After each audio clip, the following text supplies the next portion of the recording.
Salut les amis! Alors dans cette vidéo, en 1 minute, on va essayer de comprendre pourquoi la cathédrale Notre-Dame menace-t-elle en partie de s'effondrer. Alors déjà pour commencer, vous l'avez vu, dans la nuit du 15 avril 2019, un incendie s'est propagé donc dans le toit de la cathédrale et, on va le voir, a changé profondément la nature de la roche. Alors déjà justement, quelle est cette roche qui sert à fabriquer cette cathédrale? C'est du calcaire. Le calcaire, c'est une roche sédimentaire. Ce sont des sédiments qui se sont déposés il y a environ 46 millions d'années dans une période qu'on appelait le Lutétien au niveau du bassin parisien. Car effectivement, le bassin parisien, avant, c'était une mer dans laquelle donc, se déposaient effectivement des sédiments qui ont permis de former donc, le calcaire. Ce calcaire, il a été exploité par l'homme pour fabriquer la grande majorité des monuments de Paris.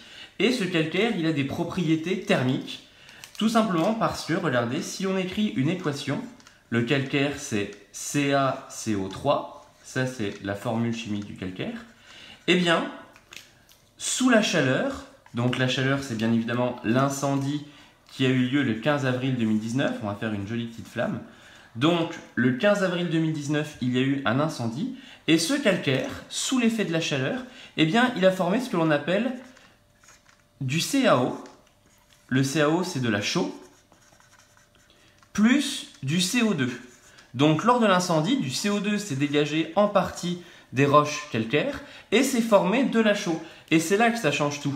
Puisque le calcaire ici, c'est une roche qui est totalement rigide.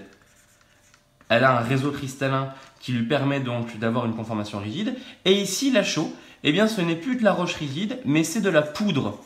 Et imaginez-vous, une partie des roches de la cathédrale sont aujourd'hui formées de chaux, donc à l'état de poudre, en partie en l'état de poudre, et non plus en partie rigide.